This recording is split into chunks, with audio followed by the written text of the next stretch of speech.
Assalamualaikum dan salam sejahtera. Anda sedang menonton Sekilas Fakta 30 April 2020 bersama saya Syazwana Ami.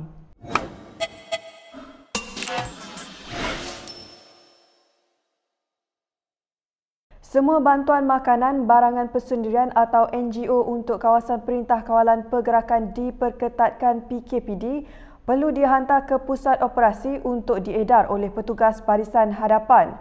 Menurut Menteri Kanan Ismail Sabri Yaakob, tujuannya supaya bantuan-bantuan itu dapat dipantau dan diagih sama rata kepada semua penduduk.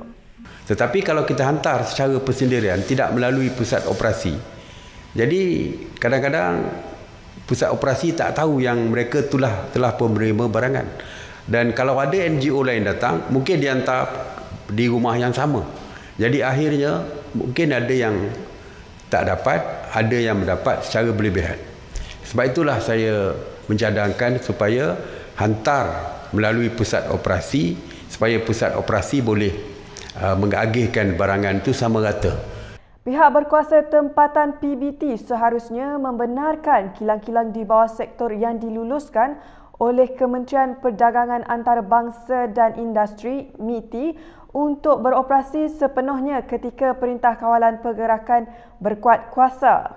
Terdahulu, Persekutuan Majikan-Majikan Malaysia MEF kesal dengan campur tangan PBT yang melarang beberapa kilang untuk terus beroperasi tanpa sekatan masa.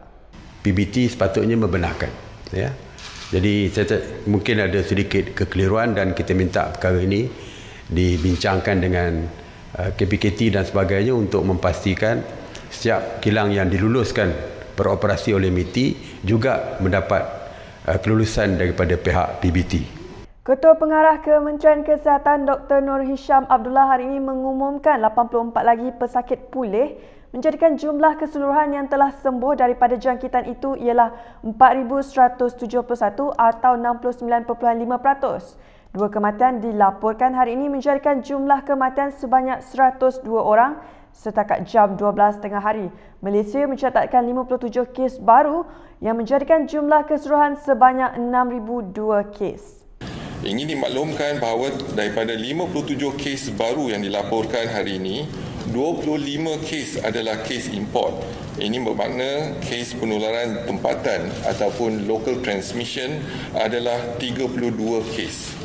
Pegawai polis berpangkat inspektor yang dituduh memperdagangkan dua wanita Mongolia semalam sekali lagi didakwa di Mahkamah Session Petaling Jaya hari ini atas laporan pertuduhan rogol dan satu tuduhan cubaan cabul mangsa sama. Hazrul Hizam Ghazali bagaimanapun mengaku tidak bersalah selepas kesemua pertuduhan ke atasnya dibacakan di hadapan Hakim Nur Sheila Kamaruddin. Mengikut pertuduhan pertama hingga ke-8, Hazrul Hizam yang bertugas di Ibu Pejabat Polis Daerah Petaling Jaya didakwa merogol dua wanita Mongolia berusia 20 dan 36 tahun dengan menggunakan kedudukan kuasanya sebagai pegawai polis. Kesalahan itu didakwa dilakukan di dua buah bilik hotel berbeza di Petaling Jaya antara 12.30 malam hingga 11 pagi pada 11 April lepas. Kesalahan adalah di bawah Seksyen 376-2-F Kanun Keseksaan yang membawa hukuman penjara maksimum 20 tahun dan sebat jika sabit kesalahan.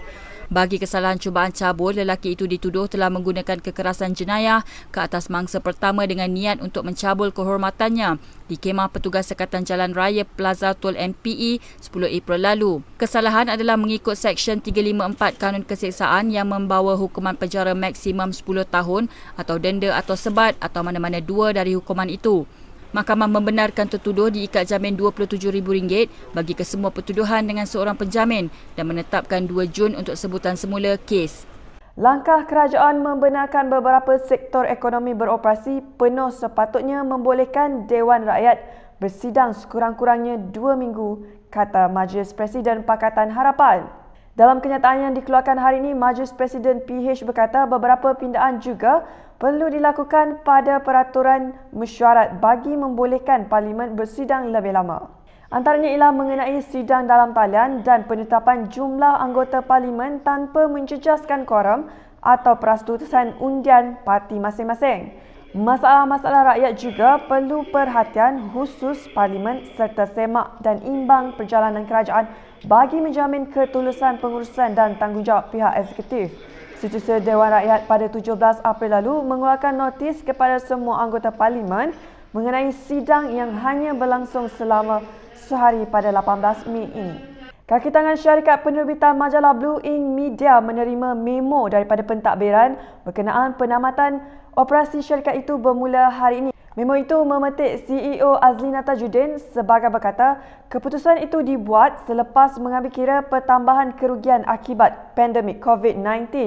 Dianggarkan bahawa 183 kaki tangan hilang pekerjaan susulan penambatan operasinya yang melibatkan penerbitan bercetak dan digital. Menurut laman webnya, Blue Ink bertanggungjawab untuk 19 penerbitan termasuk Jelita, Chloe, Female, Howell, Harper's Bazaar dan Mary Clay. Menurut sumber yang meninggalkan penerbitan itu pada bulan Januari lalu memberitahu bekas rakan-rakan sekerjanya terkejut dan marah atas pengumuman tersebut kerana tidak diberitahu lebih awal. Blue Ink menjadi organisasi media terbaru yang mengambil langkah itu selepas Edge Financial Daily mengumumkan penamatan penerbitannya selepas 13 tahun beroperasi pada 21 April lalu. Baiklah, sekian sahaja daripada saya, Syazwana Amir untuk Sekilas Fakta. Pastikan anda terus mengikuti perkembangan berita melalui portal kami di www.kinitv.com/pm. Salam hormat dan jumpa lagi.